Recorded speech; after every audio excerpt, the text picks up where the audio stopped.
This episode of Instant Speed Podcast is brought to you by Kayfabe Cards. Located in Utah, Kayfabe Cards is a smart choice for all of your flesh and blood needs. Prepare for the battles you'll face through the world of Wraith by gearing up at kayfabecards.com. That's KAYFABECARDS.com and get all of the cards shipped directly to your door. Hey, if Magic or Pokemon is your jam, they've got you covered. Kayfabe Cards has a plethora of TCG options, sealed products, and singles to keep you collecting and keep you competitive. Kayfabe Cards, be who you want to be.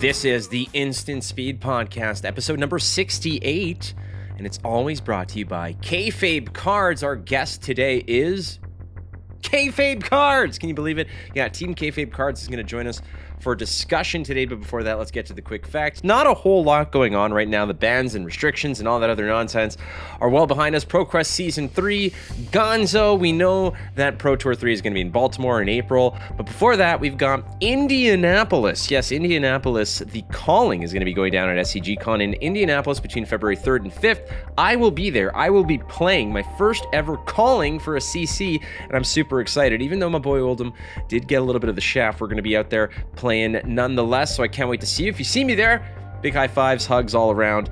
Love to talk to everyone out there in the flesh and blood space. Beyond that, hey, Goliath Gauntlet 2 is continuing its trek through the quarterfinals. I believe they're all wrapped up by now, if I'm not mistaken. And we're going to move on to the semifinals, and then, hey, the good stuff happens, right? The winner of the Goliath Gauntlet 1 is going to be joining us on the program here, but Goliath Gauntlet 2 is going down 93 Media. If you're on YouTube watching this, you're already in the right spot. If not, go to youtube.com/93media to catch all the action of Goliath Gauntlet 2. Beyond that, hey, not much to really report other than the fact that you're missing some cool stuff going down in our Patreon. Go to patreon.com/instantspeedpod.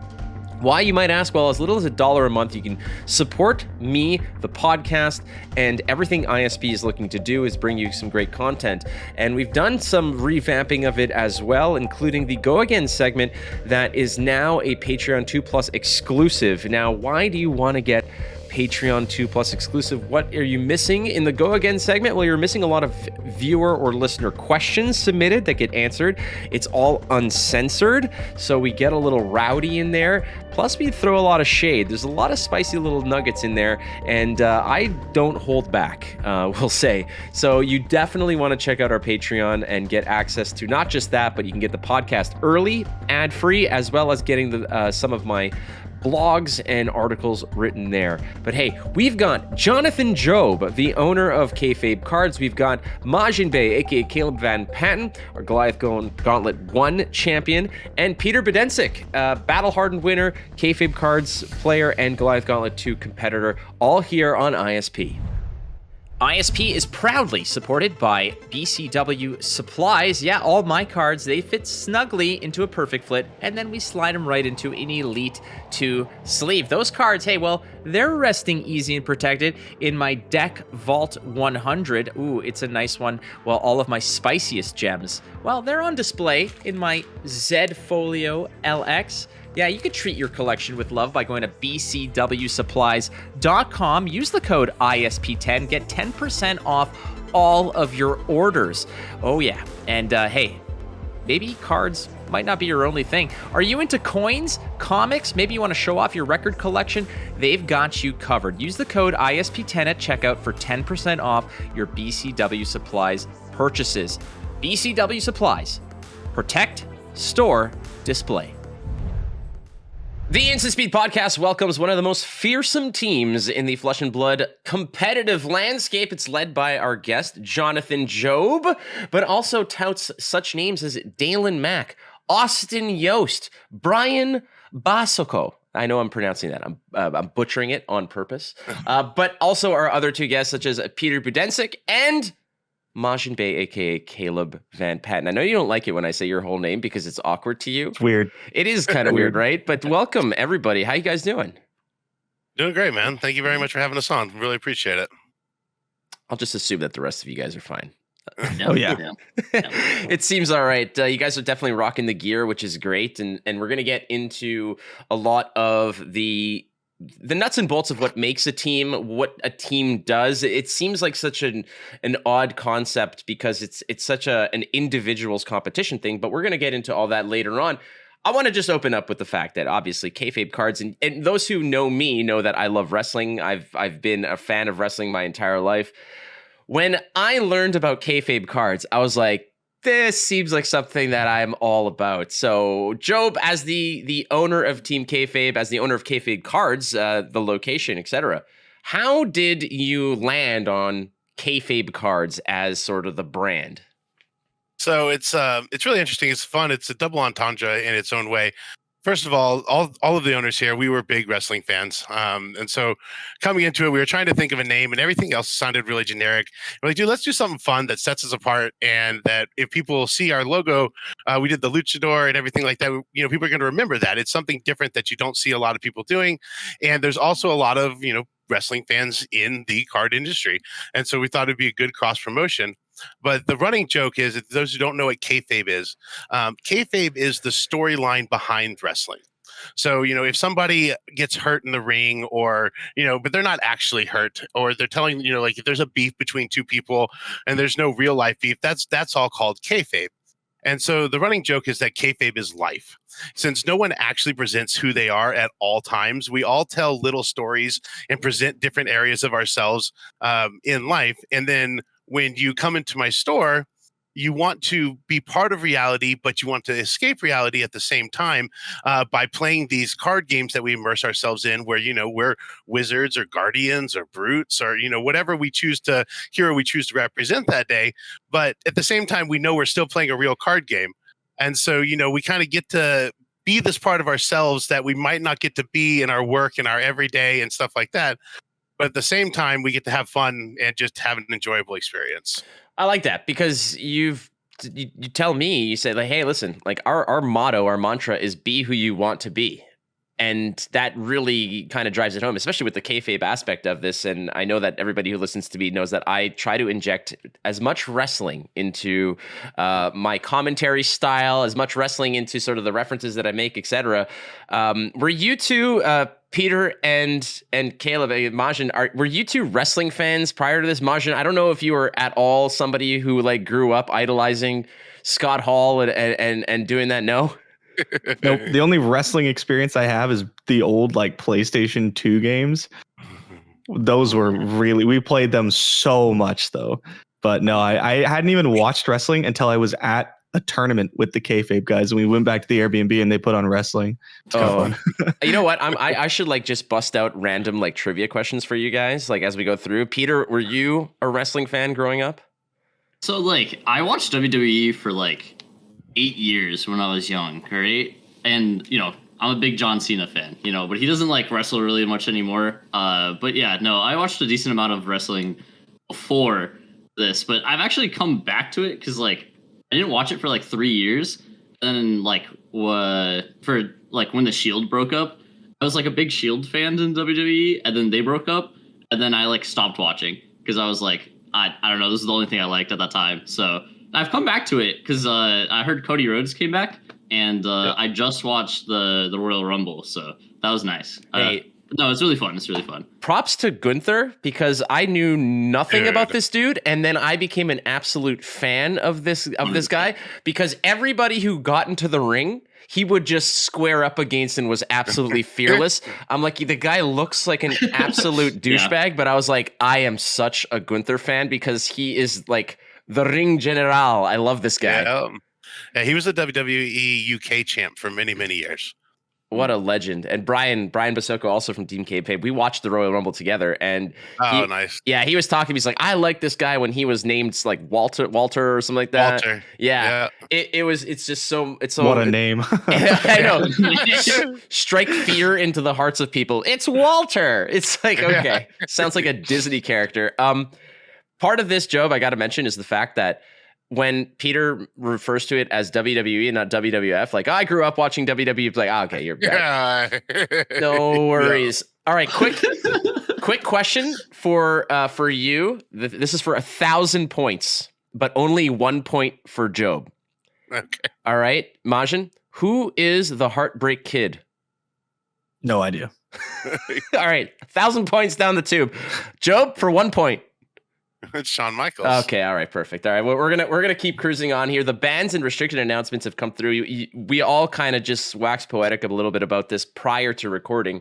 We were like just getting ready, and we all were feeling quite abandoned, especially you, Majin, because you are known so intimately as being one of the best Icelander players in the world. You won Goliath Gauntlet 1 on Icelander, taking out along the way somebody like Michael Hamilton, who essentially is Icelander in that regard, the architect behind it. How do you feel about these bans and restrictions?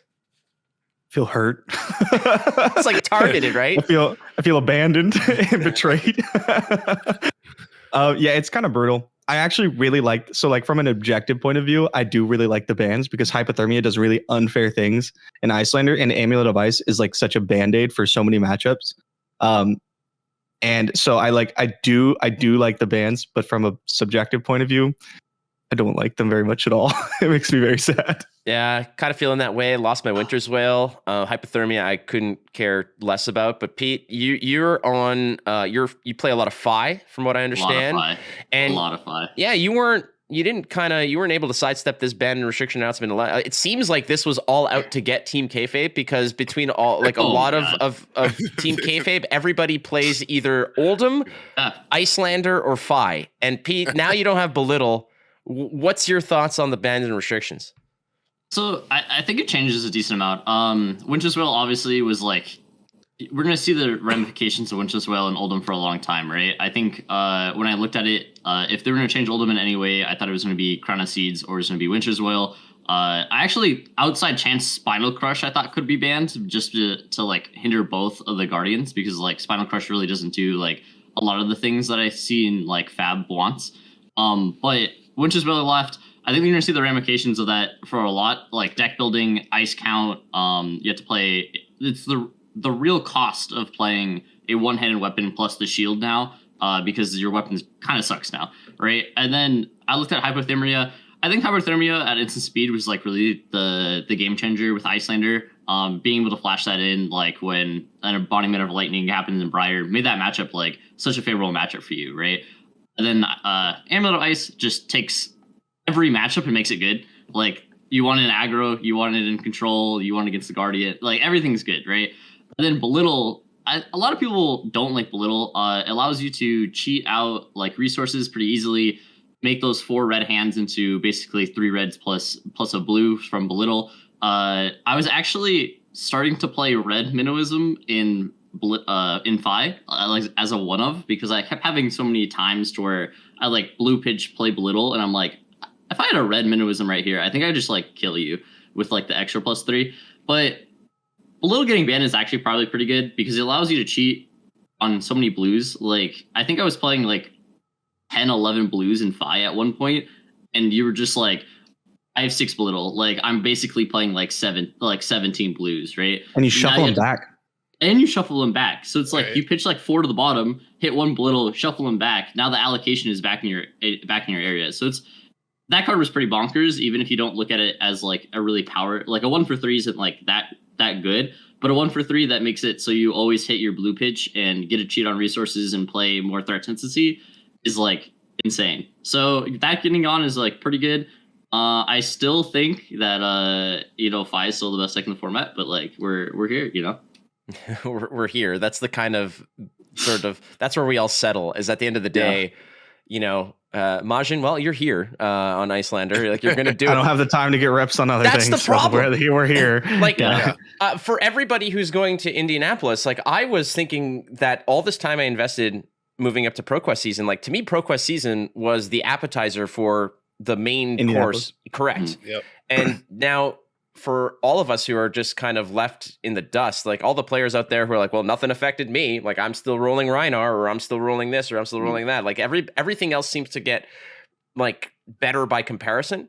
And Job, I know that, as the leader of Team Kayfabe, like when things like this happen, this is where we move into things like what is a TCG team? Because something like this, if I didn't have the connections I did, if I didn't have the network of smarter, bigger brains that I have to sort of roll ideas off of, I would be completely lost in the pile. So TCG teams are great for when certain things like this happen. But let's just roll it back a little bit. How does this form? How does a team form, Job? How did Team Kayfabe? You had Kayfabe Cards, the retail store. How does Team Kayfabe come to be? So it's really interesting because I get to enjoy the benefits of this from two different sides, as both the owner and a player in this scenario. Originally, the idea for the team came from the fact, I'm starting the store and I want to get my name out there. So I want to be able to put my logo and my gear on people that I know that are going to get some exposure. And then in the general idea would be that it would be drive business to my website. And then after my website, then we start selling singles, and then that helps. It's just an advertising thing. And then from a player's perspective, as somebody that loves the game and really wants to do well at it, I started also picking up people that I know are good at the game and can help make me a better player in general. And then just as an overall circumstance, they can make the whole team better. We kind of ended up with an interesting dynamic in the fact of, we kind of have a bunch of almost specialists on our team, where we have, Majin has been playing, he's been playing Icelander a lot. Peter has been a lot of Fi and Kano. Brian has been on Guardian for quite some time. Austin has been really, really solid with Rune Blades, and Dalen has been our illusionist guy in that. So, I kind of tried to surround the team when I was thinking about who I wanted to be on it was, team chemistry, I think, is really important.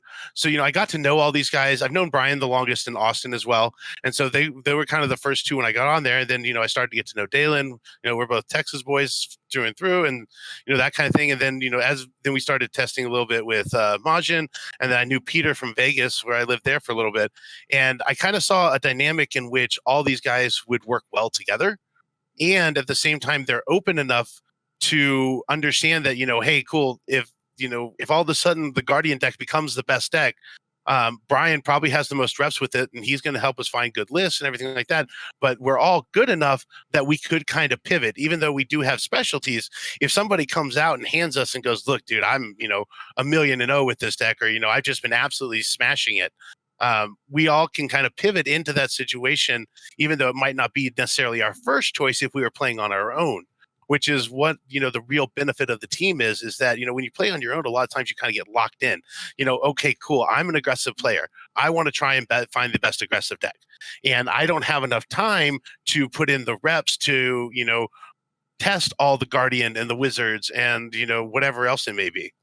That's a good, I like what you mentioned there, is that it's not just about getting the best players. It's also about getting the best players in certain areas. Like think of it from a perspective of, I was going to go straight to hockey, but I think as Texas boys, you probably might not, you miss some of those references. We'll say baseball. Like, it's not just about getting, like, if your roster has 5 all-star shortstops, you're not doing it right. Like, you need to be well-rounded. There's that kind of money can sort of be spread out to have a better roster. In this case, like you mentioned, you have a lot of the bases covered. Yeah, you might need a brute. There might be a brute, but like at a certain point. Yeah, exactly. Maybe next net. We'll work on it. My no block Levia, bro. Let me tell you. Oh, the no blood debt Levia, which is just basically like, what are you? It's just Rhinar with Husk. Yeah, it's Rhinar with Husk, essentially. It's like, okay, who cares? On your side there, Majin, being approached to be a part of this, because you're not necessarily as well known, obviously, in Flesh and Blood. That might be changing now, but you've been a solid competitor in Runeterra, and now you got approached for Flesh and Blood. Does this ever conflict with your thoughts of, hey, I have my responsibilities for Team Kayfabe, but I also have this, frankly, it's a thriving career in another game, not just from a content creation and a popularity or persona type of angle, but also from the fact that, dude, I'm just on top of the ladder all the time. How do you balance that? And when you were approached, was there ever a conflicting emotion of, I don't know if I'll have time, or I don't know if I'm going to have enough focus I'm going to have to dump one of these two? Yeah, there's some conflicting stuff there, but I think I said pretty much straight up, I was like, hey, like I'd love to be a part of this. But I will have sections of time that I cannot devote to Flesh and Blood. And that's still how it is. But I like to think that I'm really good at saying, okay, for the next week and a half, it has to be Legends of Runeterra. I can jam some games of Talishar on the side, but then that 2 weeks before the event, like I'm all Flesh and Blood. And I'll be in the team calls every day. I'm chatting in the Discords. I'm getting my testing in Talishar. And so like I contribute when it's time, but sometimes I do have to spend time focusing on Runeterra, which is my main game.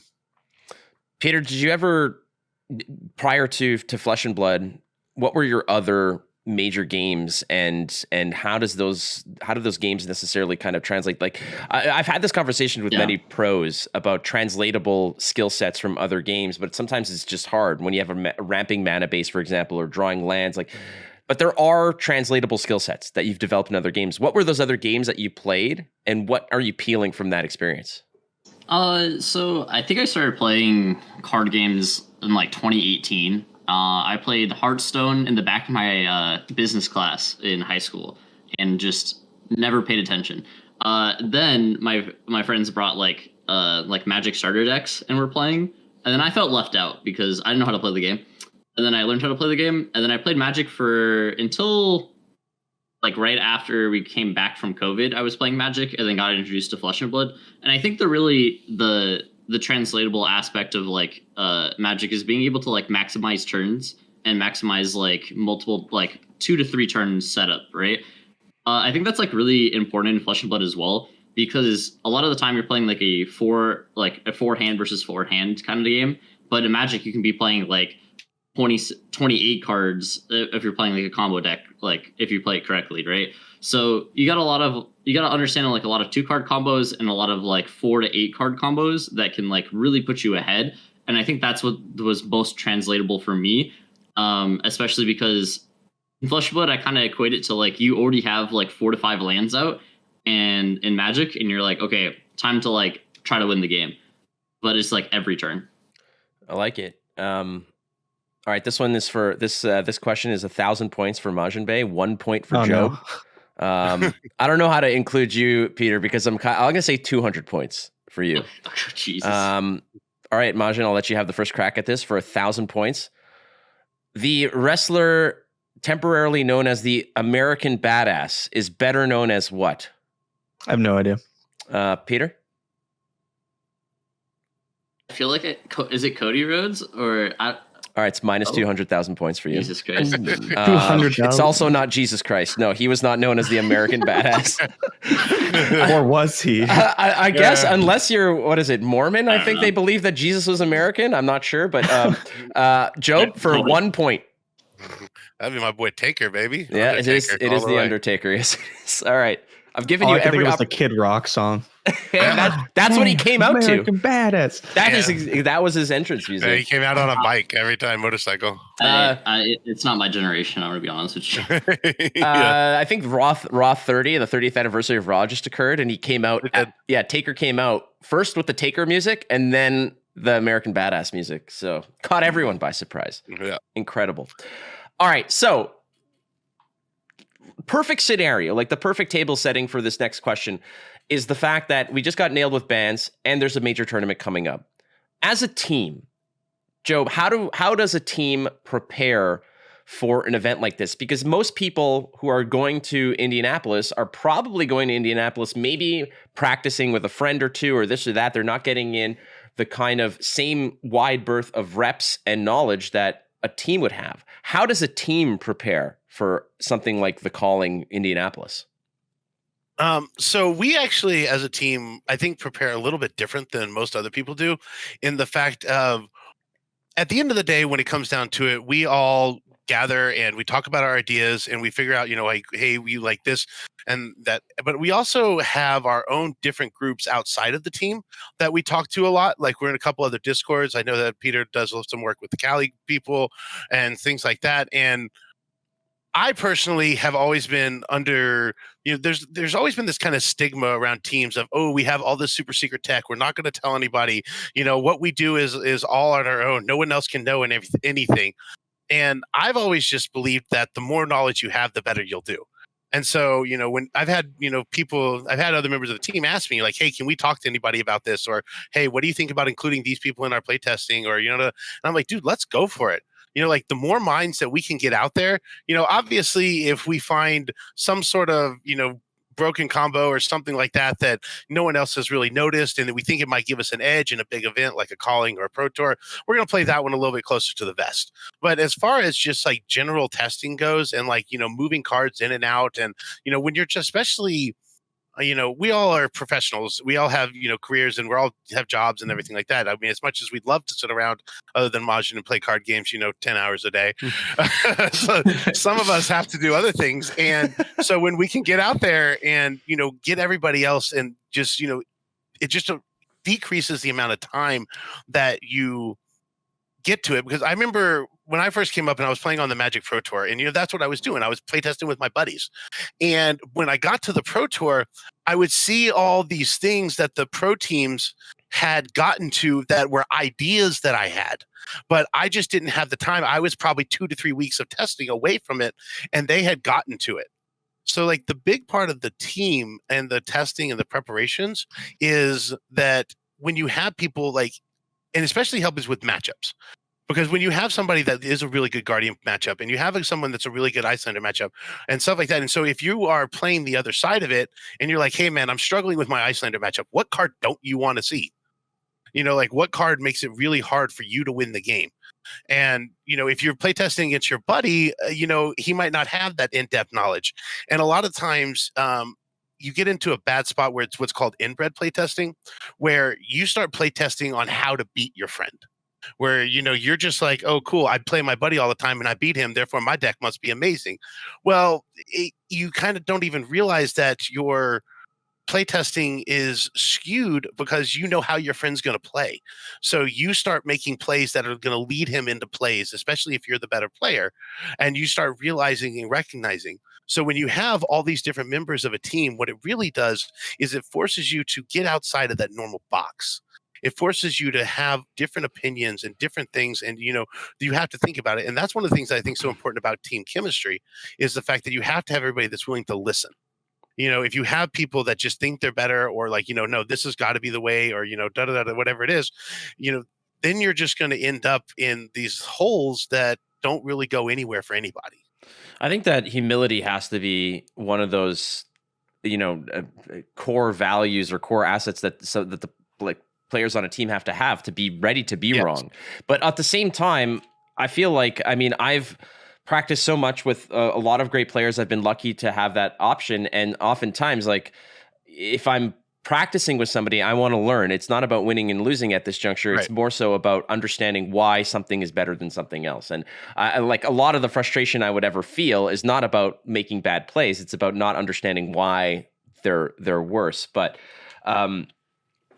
I like that idea that you have to also be cognizant of the fact that you're not just out there to beat your teammate. You're out there to beat everything else.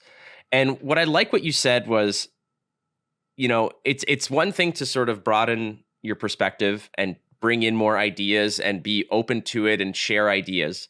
But when you find something, when you unearth that gem, protecting that idea and testing it, it's like I've seen this in various different forms and facets over the year or two of like competitive Flesh and Blood, where you'll be talking about decks with somebody, and I'm not saying this is necessarily you, but like, for instance, I remember talking with people like Matt Folks or whatever, and all of a sudden they just go radio silent, like 2 weeks out of an event, and you're like, they found something because they're not replying. Yeah. They don't want to play against me anymore. They don't want to practice, and that's it. And that's when you turtle up. Have you, Peter, have you ever come up with an idea that has essentially, or have you ever been part of that process? Like what goes down when one of those those gems are unearthed? Did you just go like DEFCON 3 full on Fort Knox lockdown, or what's the process with that?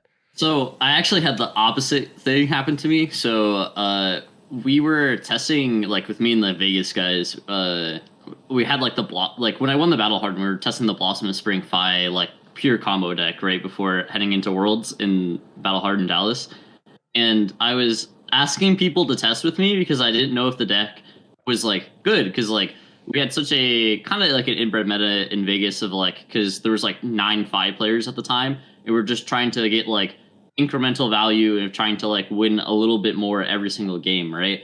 And it got to the point to where I was like, is this deck good, or is it just good against the aggro mirrors, right? And I kept asking people to test with me, and then I would reveal Blossom of Spring, and then they would log out. And I was just like, can I get testing? And so I went into it like playing maybe like 5 to 10 outside games of like this like Fi deck that we made. And I was like, I don't know if this deck is actually good in theory, but it's like, it seems really good in testing from like, obviously the Vegas testing, but not on like online testing at all. And then I went there, and my round 1 opponent said, "Why would you play Blossom of Spring?" And I killed him on Well, turn I'm 2. about to show you. and I killed him. I killed him on turn 2, and he was just like, I didn't think.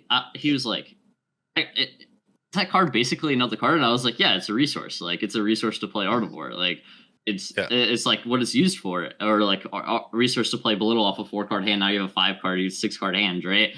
And I think that's like one of the concepts that like was like mini that like turned out to be like really good for the time, but like not good like long term. Like I don't play Blossom of Spring anymore, but I think that was like the one tech that I found that I was like, oh, this is like actually really good, and like nobody knew about it until like I would say I won the tournament, and then everybody was like, Blossom, awesome.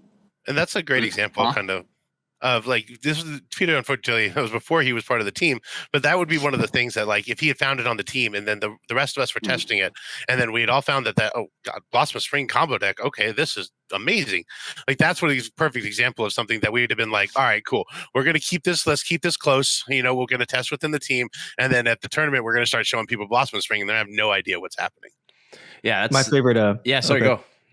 go. My favorite part of the team aspect, I have to say, like probably the most beneficial is I'm really big on like macro ideas in card games, because when you're a good card gamer, you can figure out the micro being like the small decisions you make in a game, macro being your overall game plan.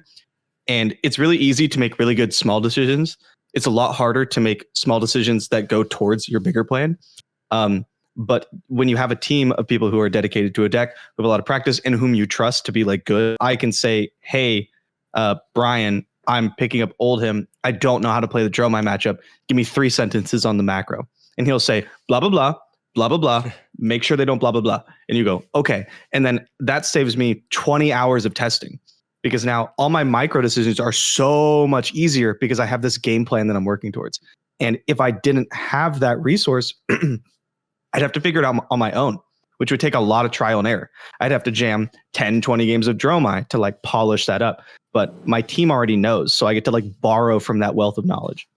Well, that's what it is, right? It's basically just everybody's collective ideas get thrown into this giant pot, and like when you have that ability, you're able to, like you said, say like, hey, you're doing this, like you're on the Guardian matchup. So you've been on this Guardian, you have 50 reps in it in the past month or two or whatever. So that's a nice little sort of, it's like going to that department. Like we're going to the Guardian department, and we're going to ask, the VP of Guardian, Guardian operations, which is Brian Basoko. And then he kind of fills you in. And Brian's been a big help for me and sort of refining my Guardian game as well. But a lot of it also just comes down to repetition. How much of Team Kayfabe is testing internally, and how much of it is taking some of those ideas out into the field? Because there's only so much of that, like you mentioned, like, dare I say, quote unquote, inbred testing is a term that I've never heard used, and it's interesting to me, but ultimately that's what it is. It's like you're kind of in your safe space, and it's like this echo chamber of ideas that if they all play against each other, it's self-validating in that regard. But you have to eventually take it out into the field. How much of your, like when you're onto something, when you've locked something down, like you mentioned the Blossom of Spring thing, when you have that golden egg that you think you can sort of sit on, how much of that is brought out into, let's say, testing on Talishar, or bringing it out to an armory or a ProQuest? What is what is safe to bring out, and also what is the echelon of tournament that you yourself, Joe, would be comfortable saying, all right, this is where we pull the curtain back. This is where we show our prize. So I think a little bit depends on kind of your local meta. So like right now I'm in Salt Lake City and we don't have a lot of big national players up here. And so like if I was to go to a Pro Quest and I was to put Blossom of Spring out there, like it's not really going to affect much. No one's really going to see that. Whereas if, Brian travels to Dallas a lot. That's where Dalen is. There's like, you have Brody and a bunch of really good players in Dallas. So if you put it there, you're going to start seeing it pop up a lot more. I think the really kind of the actual threshold of if you had those sorts of things would be a calling level. I think something where you want national exposure and like has real ramifications on your career. Like, if you win a calling, I mean, that is an achievement. Like that is an actual factual, really amazing, hard thing to do. And so, you want to have the best opportunity to it. And so, that's where I would say you would start putting it out there. However, when we have Blossom of Spring, if just running with that analogy, you kind of have an idea of why you're using Blossom of Spring, right? So at that point, you can, if there are other parts of the deck that you're trying to tweak or see how they gar and stuff like that, you can just not play Blossom of Spring and then test the other parts of the deck going, cool, when I'm going into this specific scenario, and you just kind of think in your head, okay, if this tunic was a Blossom of Spring, how would this actually play out? And then, but then you can go, okay, cool. How does, Belittle fit in this deck? Or, how does, how many like Spreading Flames do I want to play? Or, how many Phoenix Flames is right? Those sorts of things where you can take those more to the local armory and then save the small pieces. Because Flesh and Blood is really one of those games that it's not very often that you see just a full hero come out of nowhere and everybody's like, oh my God, I never even thought that hero was going to be good. Most of the time it's just like one or two little things where you're just like, oh, cool. You're playing that card. Like, everybody, I'll use Michael Hamilton at Worlds, at Nationals. Everybody knew Icelander was going to be a deck. Everybody knew that Icelander was going to be a deck and it was going to be recommended. Nobody was playing Wounded Bull. That was just, that really wasn't on the list anywhere. And so, I'm sure Michael tested other things out with the deck, but then at the end of the day, if he, no one saw Wounded Bull. And so I think it's important to keep the kind of the small tweaks to yourself, but you can, test the more macro levels like Majiinbae was talking about with other cards in your deck. That's a good point. I like that. I do want to dig into some of the questions. Like, I'm going to peel some from the Go Again segment. Again, friends, if you do want to stick around after this, you can go to the Patreon page, patreon.com/InstantSpeedPod.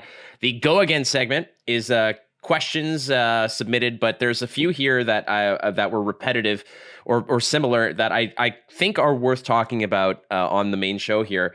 And one of them is from Jake Warburton, who asks alongside, hold on a second, as well as Pokemoke, both on Twitter. And the basic question about that they've asked is the same theme, which is, how do you as a team reconcile what decks you're going to play at a tournament? Because obviously you're saying, Job, that you've got specialists. You've got Austin Yost, who's very good at Runeblade. You've got Brian Basoko on Guardian, Majin on Icelander. You've got, and Kano. You've got also Peter on Kano, Peter on Ninja. You've got so many bases covered, and ultimately everybody's going to say, well, listen, I'm really good at this. I'm winning with this. How much leeway is there for your team to say, I'm taking this hero? Do you ever have a veto on some of the things? And also when there is clearly clearly Icelander's the best deck in let's say in a certain scenario, do you ever just say, listen, you play what you feel is best? Or what's that conversation like? So what the conversation has been like is a lot of the time it's dependent upon the metagame. When there is, what they call a very healthy metagame, and there's literally 6 or 7 viable decks, and they all can, beat anybody else on any given day, then, take what you're comfortable with, man. Like, if you feel like this is, where you want to be, and you feel like you can play this deck and you have the most stress with this deck, let's go with that. Now, when the metagame gets a little bit narrower, like let's say during the Starvo time and or during the chain time, then we're probably all going to kind of hone in on a list and then really work to kind of tweak it in the direction that you want it to go. Where when there's a clear number one, and one number one or a number two, I think most of us would probably end up on that number one or number two in just the best possible way that we could do it. Like Chain and like Prism kind of come to mind at first. Like if Dalen, Dalen would have obviously played Prism over Chain just because he would have had more reps and he would have understood that more. And then I would have always been on Chain, and then Majin and Peter. I know Peter, first time I ever played him was playing Chain, so he would have been on that as well. But I think that it really just kind of depends on the meta a lot. When you get into these big, wide open metas, I think it's more important to be more comfortable with what you're doing and how how the deck works. Then is going to be way more important than actually what is quote unquote the best deck. When there's nothing better than a 60-40 or even a 65-35 matchup. Your comfortability with the deck is going to make up those percentage points versus trying to play something that you don't necessarily understand all the way. I kind of feel like the same situation where you're like, again, I always lean on sports analogies, but like if you know that the only way to get somebody out at the plate is to throw a curveball, but you don't know how to throw a curveball, you're not going to try. You're like, Don't throw a curveball. Yeah. It's like, I'm just going to lean on what I know. And it's kind of the way to go. Majin, I would say that, can I cut in real quick and then you could ask me? Yeah. Mine was just another wrestling trivia question, so screw it, right? Well, I don't know the answer. I would say that, even, we talked about the spread of people playing stuff. Like, we play the best X usually because friends don't let friends play Lexi, right? Unless you're Nick Bolas, yes, that's it. Unless you're Nick Bolas, yeah. I wanna road to nationals on the ice, Lexi. Sometimes you got back in the day, exactly. We play the best decks, but like in the Starvo Chain meta or whatever, for example, like we were all on for the Pro Tour Starvo or Chain, and then I think Dalen was on Prism because it was also like a top deck and it's just what he played. But like I think most of us were on Chain, and then a couple days before, Brian and Austin ran into a Starvo list they thought was like really, really good. Like before in our minds, it was like Starvo Chain. And then they found a list that they thought put Starvo one step ahead of the competition in a whole nother tier. And I think that's like the breaking point is like, if there's multiple decks in the top tier, play whatever you want. But like the second there's one best deck, it's like, you better be on that deck or you have like you got to have a really good reason not to. Yeah. Well, I went to Dalen Max Prism School. I had Prism Justice the whole way through. I went to, I don't know how many. I think I went to four. I went to 4 Pro Quests with Prism. I top 8'd, I think 3 of them. It was miserable. It was difficult. It was nail biting and absolutely like it felt like work. It felt like going to the gym. The first Pro Quest, I spent 3 days picking up Starvo and practicing with, I think, Brian. I played maybe 10 games. I went to a Pro Quest and won it on Starvo. I was like, what are we doing here? Like what is that? What? Yeah. Why would you ever? There's a rocket ship that you can strap your ass to and you don't even have to open your eyes and you'll get there. And that's kind of where we're at. Majin, are you still there? It looks like you might have frozen. You're in, looks like you're in the middle of a like a coffee commercial, which is great. All right, he froze. Yeah, he'll be back, but I'm sure he'll wheel back in. I don't know if he's kind of messaging us on the side saying, "Oh my god." We don't know yet. Nonetheless, my good friends, as we sort of sort this out, we'll get it fixed up in just a hot minute here. But let's see. Actually, you know what? We'll have all like this little thing edited out. I don't know if Majin is actually... Majin, you froze. I don't know where he's at. Where is he? I text him real quick. Yeah, just in case. Yeah. Oh, there he is. Oh, there we go. We're back. Perfect. We're back. All right. All right, Mark, just cut this part out. All right. All right, so right where I started. That way you cut it. Yeah, perfect. Exactly. Thank you. Right between them in the middle of your Maxwell House commerciul, because you were there with this like look of like, delicious. Yeah. They don't sponsor the show, so they can get bent. But that said, moving forward, what does the future of competitive TCGs look like? Is it always going to be siloed in these teams? How does that, how does somebody without the support of a Guardian expert, a Runeblade expert, a Ninja expert, how does somebody like that succeed? Now, we can't all be somebody with that kind of,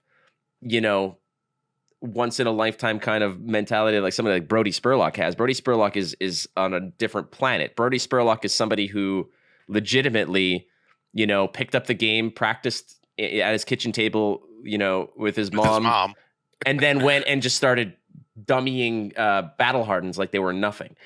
I have to play him today for Goliath Gauntlet. Yeah, good luck with that. Good luck with that, because I have him to win the whole thing, which is going to be great. I definitely said this kid, dude. Like, if we want to take a second here to gush over Brody Spurlock, because A, the dude is like unreal at cards, and B, he's also just like the nicest guy. Very nice, yeah. All right. Well, he's already locked up. I think he's the next signing he makes is like with the New York Yankees. That's kind of how that goes. But what does the future of TCGs look like?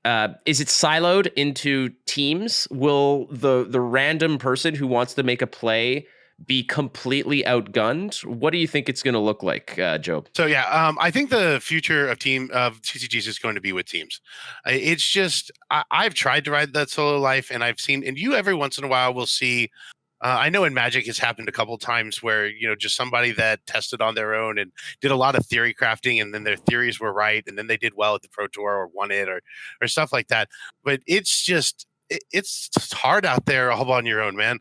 Like it's the time and the reps, and it's kind of like what I touched on earlier. Is even if you have all these good ideas, if you don't have the time to test them, and even if you have the time to, there's still just an inherent time cost in playing the games.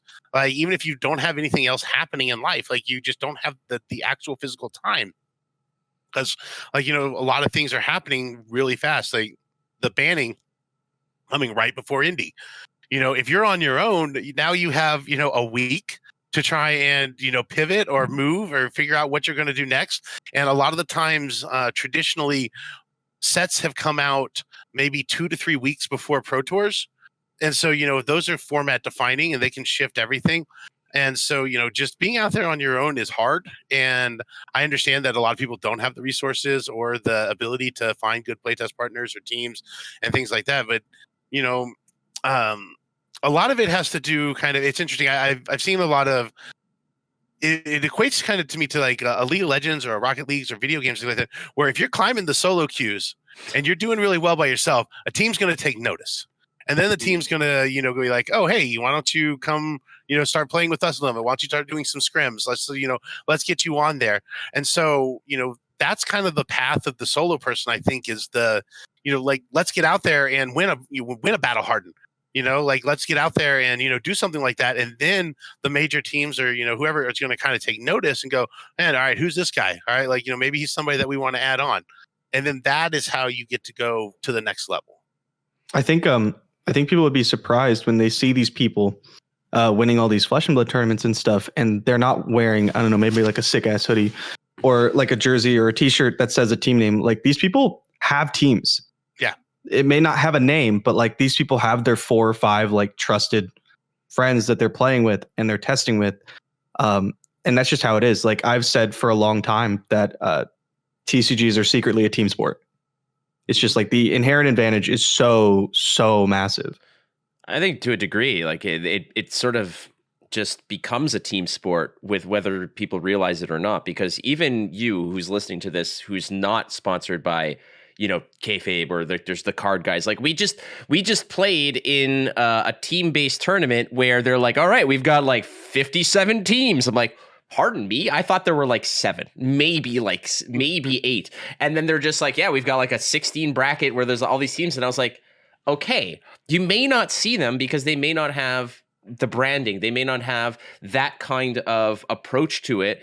By the way, like the first time I saw Kayfabe was when Austin Yost and Brian Basoko rolled up with those jerseys, and I was like, yeah, like I need to get in on this. That's just that is the nice. raddest stuff. Exactly. But what people don't realize is that this stuff's going on.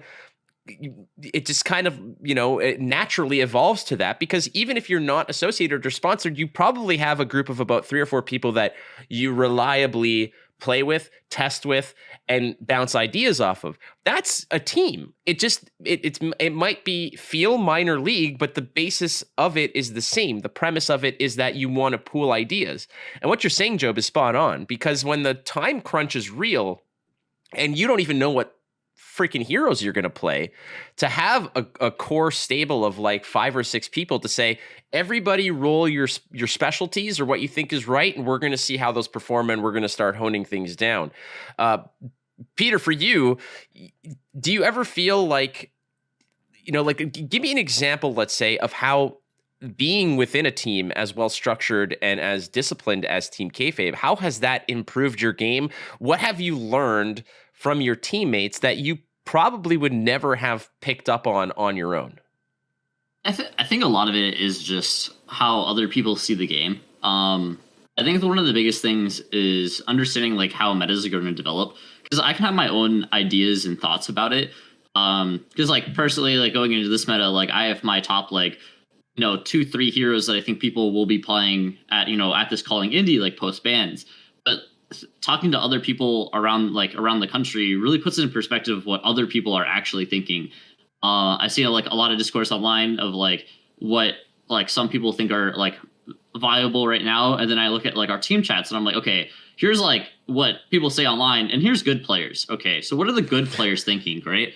And then I obviously take that into account, because if I can equate, if multiple players from like good areas are saying like these 4 or 5 heroes I think are going to be able to show up, and these are what people are going to pivot to, I'm going to take that more into consideration, except for like that, those 1-2 like Twitter guys, because like they might be good individually, but that's not going to be, the top of the table is like day 1, day 2, that's what I'm really thinking about, because that's where I'm, we're going to be. So you got to put that into perspective. I think that's something that like being on a team really does. And I think like it's really going to show when Outsiders come out, because Outsiders is exactly 1 month. It comes out 1 month before the Pro Tour. So you have exactly 1 month to figure out the entire draft format, entire CC format with new heroes and all, and like 300 some cards that are new, right? So I think a team aspect is going to be able to get that set ahead, because somebody's going to figure out what's like the tech and like if the new heroes are good or what's good in draft. And if you have 7 people, 8 people working on it from a lot of like different places that are testing outside, that's going to get you a step ahead. Find that card that's going to be good. Find that hero that's going to be just a little bit better, or that draft format that's going to be better. So it's definitely a step ahead right there. All right, for 1,000 points, Majin. Are you ready for this? 1,000 points. No, not. Give it to me. All right. Billy Gunn and the Road Dog. Don't know. Hold on. I'm not done. Are part of Degeneration X. They are also a tag team. What is their tag team name? No idea. All right. Generation Y.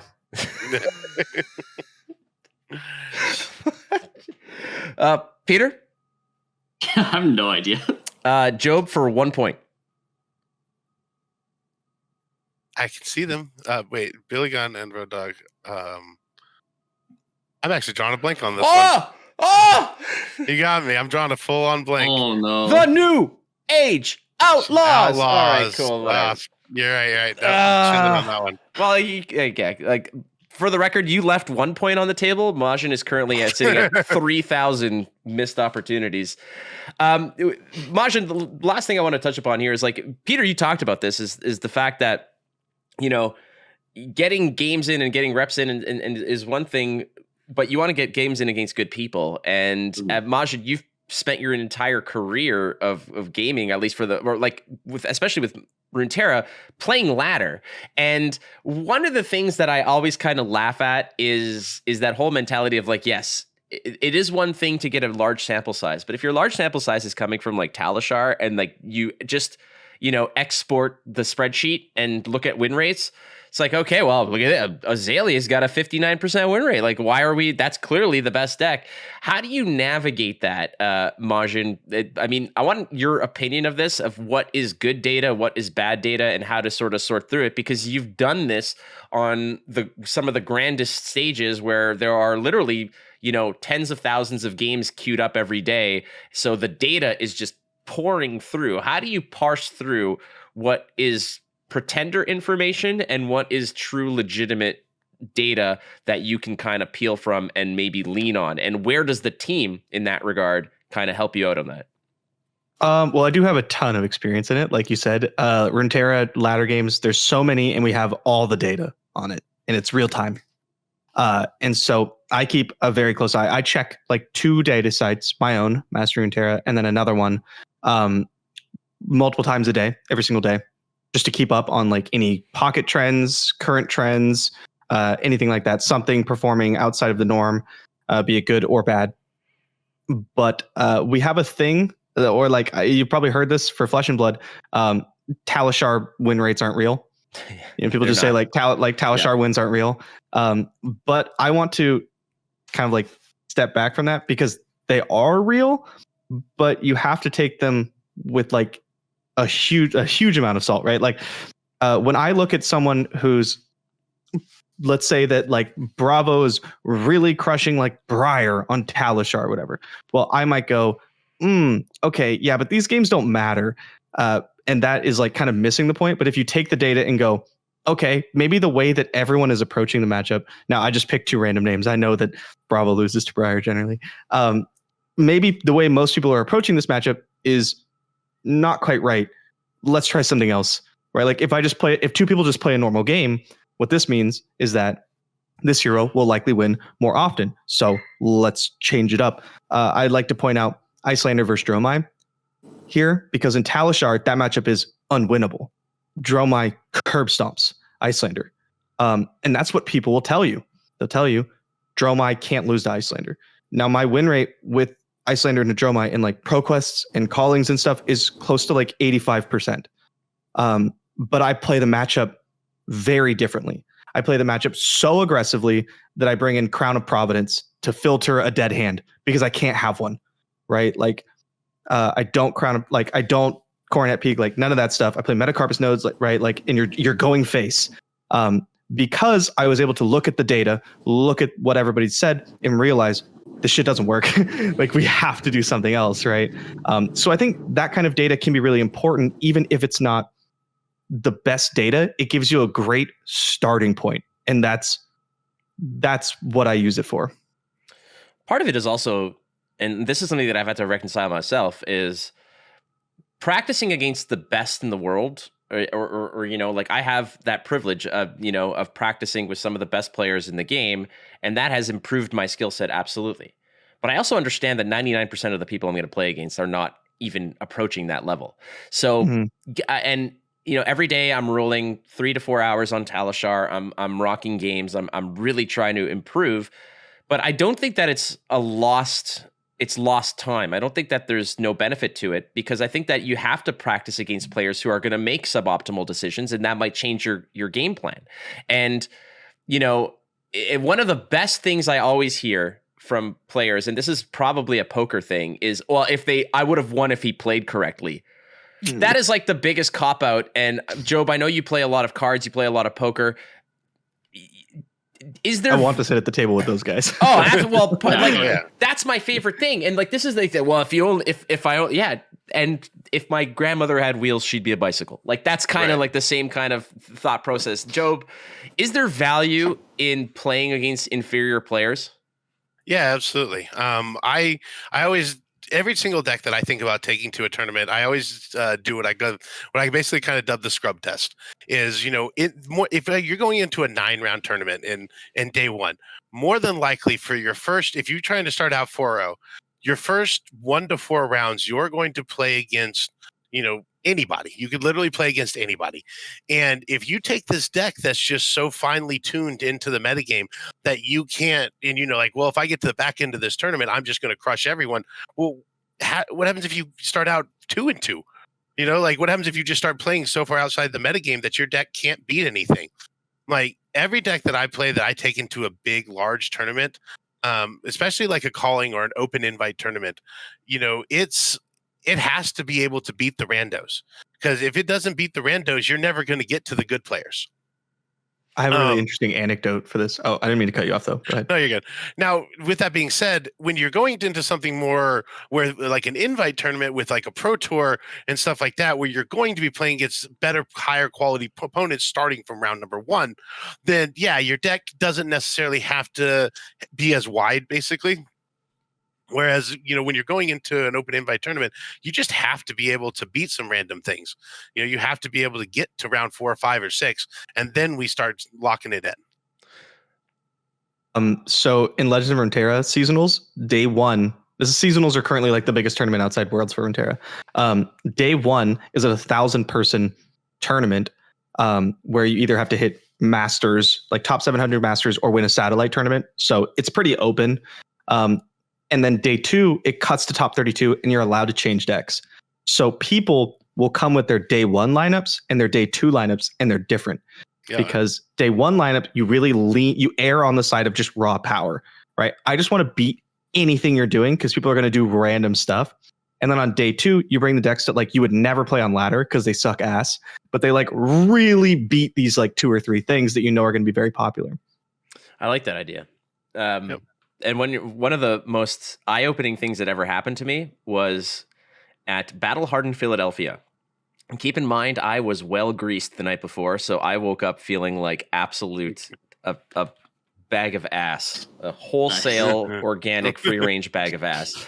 The first game I played, I could barely see straight, but I line up against a Katsu player. I'm on Prism. The first thing I do is I'm like, all right, screw it. I got to filter some of this card out. So I send a Herald at them, and they block with their Mask of Momentum on turn 0. And I was like, all right.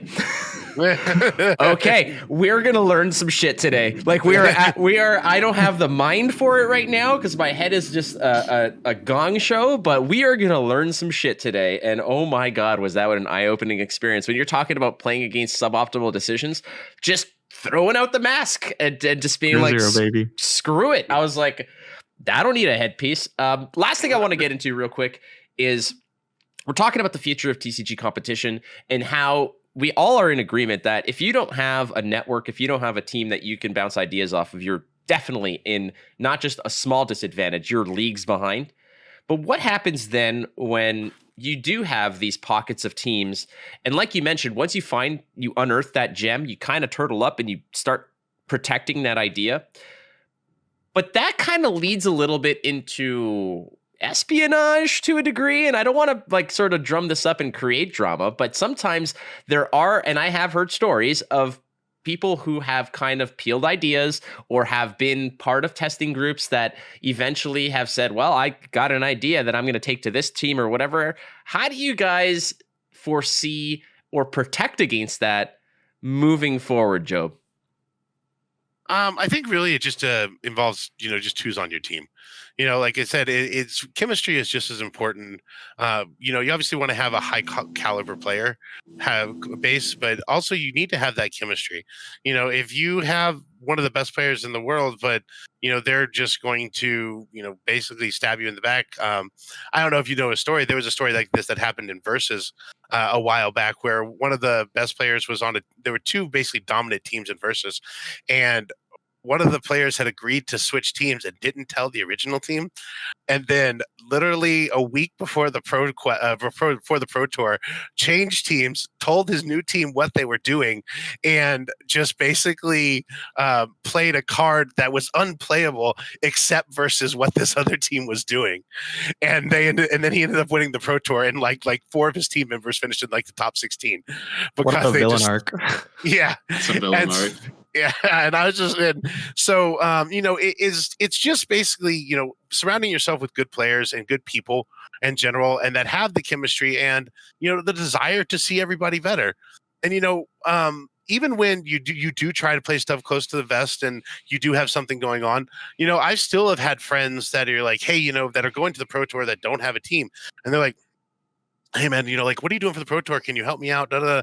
And if it's somebody that I trust, that I feel like I can let inside my circle, I'll ask my team, hey, like what, can I tell this person about this? What do we feel about this? And it's kind of just a team decision on what we do. But I don't really, I think the biggest part is that, when you start trying to just bring players in that you don't really know on a personal level, and you just give them full access to everything that you're doing, that's when I think things can go awry. But like for instance, before Caleb joined the team, I chat with him at a couple. We were in a Discord together, and like I sat down to talk to him, and I told him what I was thinking about the team. The same thing with Peter. Peter, I had a little bit more knowledge with because he was friends with some of my best friends from Vegas, and some people that I trust very highly, and they recommended, stuff like that. So it's really just about the chemistry and hiring, having good people around you. I like that. I like that a lot. So I'm gonna look at both of you, Peter, Majin. Peter, you'd never sell out Team Kayfabe, would you? No. Little less hesitation there, buddy. Come on. No, you're on the hot seat. No, I look. I've got my Team Kayfabe. It hangs right here all the time. I feel like an honorary member. I'm like the team mascot, I'll say. And as somebody who plays with all of you guys and just hangs out with you guys, it's such a cool dynamic. And like you mentioned, Joe, when the basis of the team goes beyond just the common interest in trying to win tournaments, when there's actual hanging out, talking, and having that kind of friendship. I hung out with you, Majin, so many times. We've spent so many nights sharing a hotel room, laughing, having a great time, and just being open and honest about everything. Peter, when I met you and we hung out, we played games. Yeah. And you, Joe, we spent some pretty fun nights in Vegas, just getting to know one another, and it has been a great experience. And for everybody who's out there who wants to know how you can get a part of a team such as Kayfabe or all the other teams, you got to wait for the Go Again segment in the Patreon, because that's where we're going to spill those beans. Before we do that, I do want to thank everybody for being on the show. And let's go with the plugging of the pluggables. We'll start with you, Peter. What's that? It's a Fuecoco. It's a Fuecoco. It's a Fuecoco. Hey, if it's not one of the 151, like, I'm clueless. Shout out my girlfriend. This is her setup. So,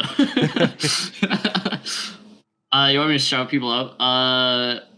Shout out the Vegas guys. Obviously, learned how to play with them. I've been playing with them for two years now. Holy, I'm old, but yeah, 2 years now in this game. It's been a lot. Yeah. Shout out them. Shout out the experience in SoCal as well, and different areas. Alexander Vor as well. Just a lot of sweet guys from there. Especially shout out Tyler Horspool, because he drove me to the airport after the Pro Quest. My flight left at 9:22, not boarded, left at 9:22, and I got to the airport at 9:07. And I did not think I was going to make that flight. And if anybody was in that LAX, seeing me shoeless running through the airport, that was an experience, let me tell you. So, shout out those guys to allow me to do some crazy things in my life. So, yeah. Holy hell. I've cut it close. I've been on so many planes in my life. The closest I've ever come was I've done the running down to get there, but that's because I was stuck in customs lines ups or something like that. It had nothing to do with showing up 15 minutes. Yeah. No, I was running, so I got out of TSA, which I was asking people in line if I could cut in front of them because my flight left in 5 minutes. And I got out of TSA and I started running, and they were closing the door, and I screamed, and the guy just heavy sighed, and he was like, "I'll let the guy in." And I was like, thank God. And I was like, I got onto the plane, I sat down, and they started moving the plane. That's I was the last thing that they were doing. Everyone was so happy that you definitely, It's oh, great, he's here. What a trooper. But hey, big shout out to Tyler Horspool because honestly, if you were there and you were saying Flake, can you drive me to the airport? My flight leaves in 30 minutes. I'd be like, are you out of your mind? This is not happening. One red light and it's over. You can barely microwave 2 Hot Pockets between the time you show up and the plane leaves. You can't especially do that. Driving through LA. Oh, I know. Yeah. Did you know there's 6 terminals at LAX? Yep. Yes. How was I supposed to know? Like, I was just like, if I was with the Uber, I would have been like, yeah, drop me at 1. I was at like 5. And he's like, oh, you have to cut across this. I was like, you'd have been on the tarmac just waving planes down, like, please, please. Peter, where can we find you? Twitter, all that other wonderful stuff. On Twitter, you can go to @Mask of Momentum. I have some fiery memes. I talk a lot of shit. It's quite good. It's quite good. I definitely do that. And then I also got a YouTube channel that I need to post more. It's at oh, why am I blanking? Well, please cut this out. Oh, we're keeping this in, absolutely. Yeah, no, this is staying. Yeah, no, perfect. Please follow my stuff wherever it is. Yeah, if you find it, let me know. It's called Pummel the Homies TCG. So it's at PTH TCG. I do a podcast with one of my good friends in Vegas. I need to post the last couple podcasts that we've done, but no, we talk about a lot of you can see how committed I am. You just record them and then what? One day leave them there. Yeah, we'll throw these in the vault. Okay, it's like this was 3 weeks before bans, so probably shouldn't post this one. It sounds like you know when Nirvana has like a 20th anniversary, like we're polishing off some unreleased tracks. Like I don't think you're quite there yet. It's pretty bad. We got to get better at that. But no, I'd definitely follow that because we both won ProQuest with 5 this season with very different lists. And we have multiple deck techs from like on that YouTube channel. And let me tell you, if you've ever played Red Hot and 5, Sean can tell you about that. It's not good, but he won a ProQuest with it, so it has to be good. So he's a great guy. We have a lot of cool stuff. We had Wesley Dong on. If you know who Wesley Dong is, he's a Vegas local. Top-aided the Worlds actually, and famously said that D-reacts are for pussies. So yes, he did. Absolutely, the Austin Yost mentality. Yeah, dude, I interviewed that guy before Worlds, and I asked him about his list, and I was like, that quote was to my face. I said, "Talk to me about this list." Very simple. I'm going to hit him in the face. D-reacts are for pussies. I said, okay, I will clean that up for the broadcast. And we'll go. I love Wesley. Wesley is my favorite guy in the entire world. I love that man. Dude, when your last name also is Dong, you need some swagger. You know, Wesley the Drip King Dong, so yeah. Damn. Amazing. Yeah. So that's done with my shout out, so you can go now. Oh, I can go. Okay. Yeah. Wow. You may go. Thank you. All right. Much appreciated, Peter. Majin, you've been on the show multiple times, but why not? Let's just give it one more go. Where is more Majin? Twitter, Twitch, YouTube, at Majiinbae, LOR. Usually Runeterra content, but I do sneak in some Flesh and Blood stuff, especially on Twitter. Yeah. To quote Tarek Patel, just look for the guy with those weird anime avatars. That would you're on the scent if you found that. So there it is. The amount of women thirsting for this man, bro, on Twitter. Absolutely. I'm in his DMs, and he's like, get out of here. Absolutely. Yeah. Well, you know what, ladies? I've slept in the same room as him multiple times. That's true. What? All right. Job. I mean, I would say, like, where do we find you? But you're literally just amidst all of it. Yeah. But hit us, baby. So we do most of our posts on our Instagram, which is at Kayfabe Cards LLC. You can always go to our TCG Pro site if you need anything as far as trading cards go. That's www.kayfabecards.com. And then we have our Facebook that we post on. That's just Kayfabe Cards as well.